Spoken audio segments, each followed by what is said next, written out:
You have 1,500 people or 2,500 people in a room. All of a sudden, that random event generator becomes less random and more intentional. It's not the number of people, and it's not the amount of energy that really matters. It's the most coherent signal that makes the biggest impact. Hello, and welcome to the Pacific Channel. I'm your host, Steve Doherty. Ever wondered what Dr. Joe Dispenza thinks about ETs? Want to know what his main goal in life is? If you do, you're going to enjoy this video. In this video, host Danica Patrick asked Dr. Joe some very thought-provoking, interesting questions.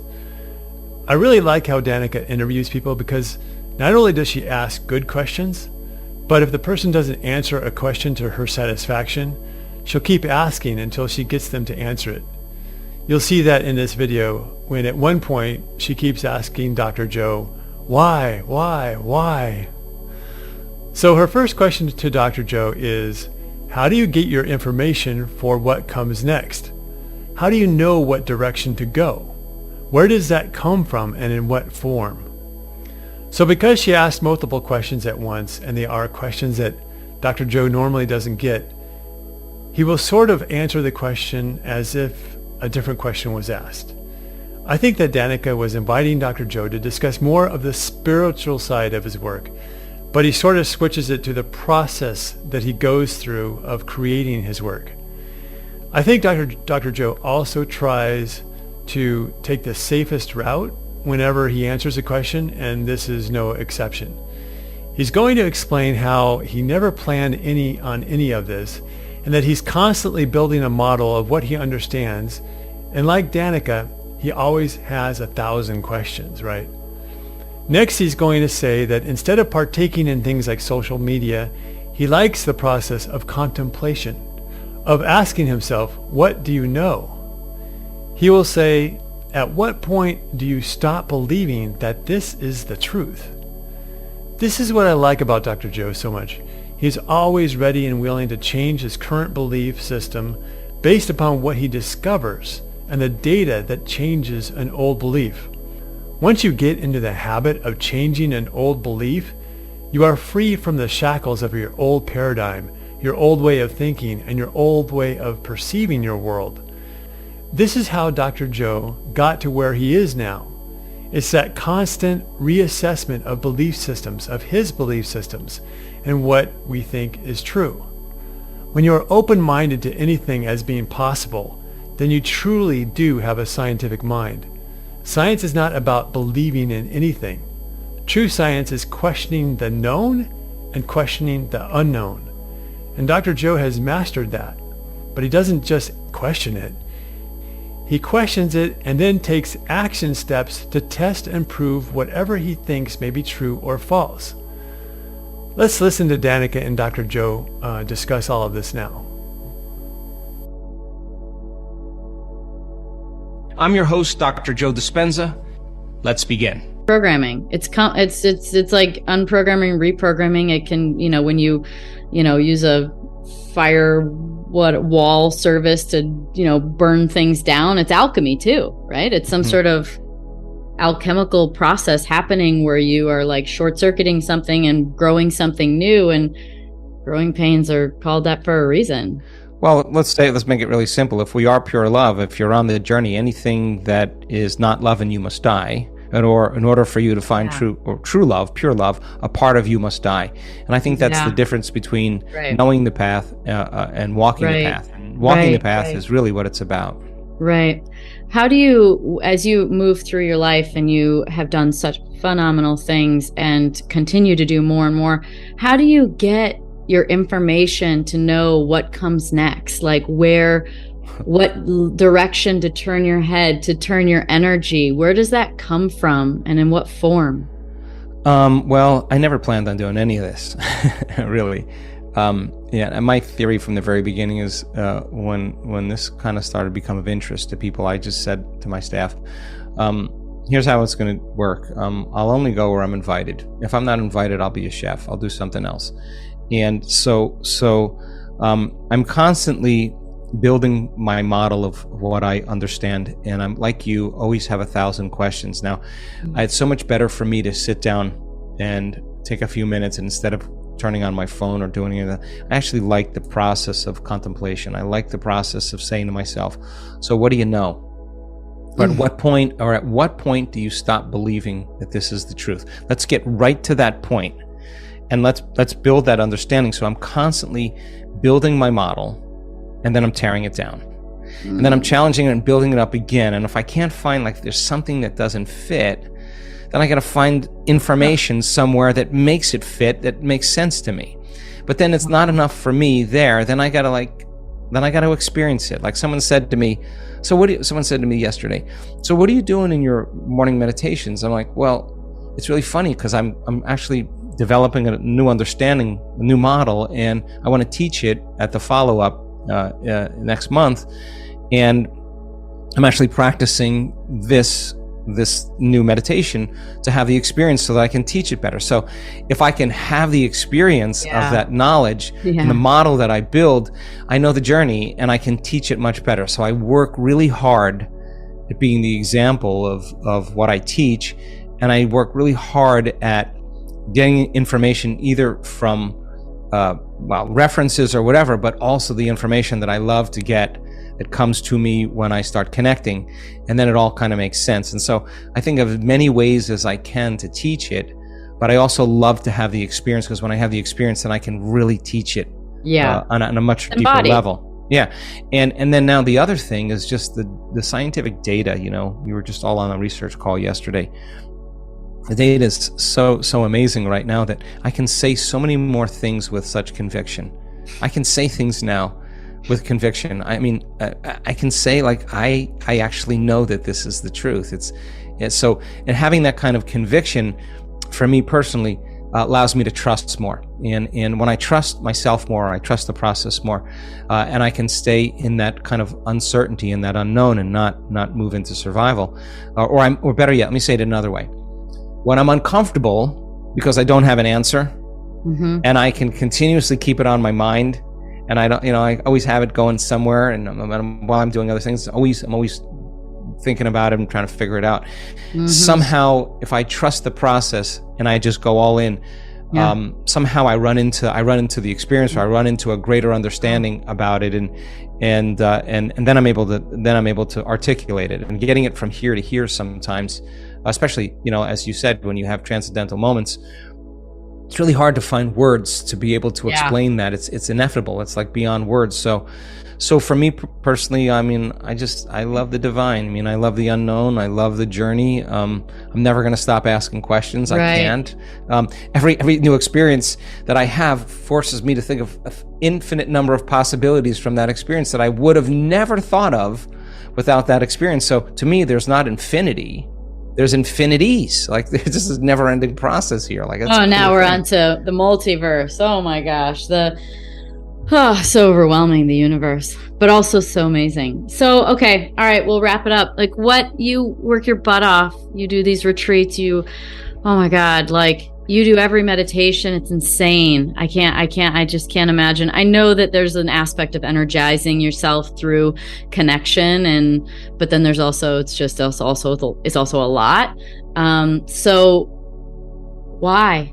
What's your mission? What do you hope to accomplish through all this? I hope that on some level, Danica, that at the end of my life, I feel like that I've contributed to the world in some way. I mean, it's not about anything else, about being a part of change and transformation. You've already done that.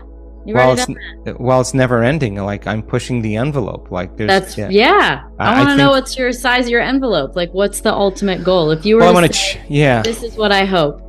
Yeah, I want everybody to be empowered to realize that they actually can make measurable changes in their life, that they're not defined by their past, that they could be defined by a vision of the future, that on some level we leave a legacy of information that shows people really that's the truth. And for me personally, I wanted to be there on the beach when that woman opened her eyes and could see for the first time. I wanted her. I wanted to be right there with her, and I wanted to celebrate that moment with her. I want to be part of that. I think there's something innate in us as human beings, as species, where we inform each other, and we support each other, we trust each other, we love each other, we heal each other, we shine for each other so others can shine. I think that there could be a world where we actually function in a much healthier way, and I think this really is the defining time. So if I could leave something that could change a person's life or help them in some way, I feel really good about it. For me, it just is it's a mission that gets me up in the morning, and I love to be involved in it. And I'm nothing really without my team, and so my team is a really great, dedicated group of people. Our scientific team are amazing minds that were healthy skeptics in the beginning, that now all do the work because they see it as medicine. They know it's medicine. They know how they've done drug studies. They know exactly what it looks like. The stories and testimonials that people have, I watch them over and over again because it changes my belief. And I love when scientists run an experiment 5 times in a row. I love when they do that because I know they're changing their belief right in that moment. They're expecting a different result and they're getting the same result. And they're in science to discover, and they're making a huge discovery, and it's never been outside of the human being in the beginning. So I don't know where I'm going to end up in this process, but if I stay true to what I believe and then keep asking greater questions, I hope we have a really, really big breakthrough in human consciousness, and that would be really satisfying to me. Do you hope someday or believe someday that we as humans will interact and walk alongside other extraterrestrials in the universe? Wow. Let's see how I can answer this.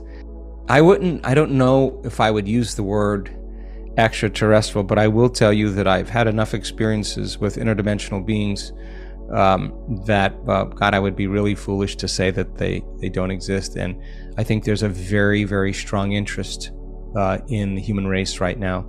And of course, there's always characters that are deceiving along the way, without a doubt, and we have to discern. But God, I think if our consciousness is in the state of love or more connection, I think they can lower their frequency to a certain point. And it's happened so many times in our events. I mean, people have had really profound healings, and the stories that they tell about their interaction with some of these interdimensional beings. I'm taking a risk here. I really don't care about their subjective experience. What I care about is that their condition is gone. And so then what is real? I don't know. But whatever they experienced, there goes their health condition. For them, they were interacting with that 99% of reality that we don't perceive with our senses. And for them, it was so real that their body or their life changed in such dramatic ways. And God, that's something to look forward to. Having a relationship with somebody other than something physical, do I think is possible? It's a possibility in the quantum field. I certainly think it's possible. I've had my own experiences, and then what? Then what? I mean, it just keeps going. Why are we interesting? Well, I don't think human beings are very interesting when they're programmed. You said they're interested in us. You said yeah, of course. This is a very critical time for the human species, because I think it's a crossroads. I really think we're going to get it together or we're not. Really. And what does not mean? Well, I just think this is game time. We start over. We go with a nuclear. It's like a reboot. And if we do get it together, what does that look like?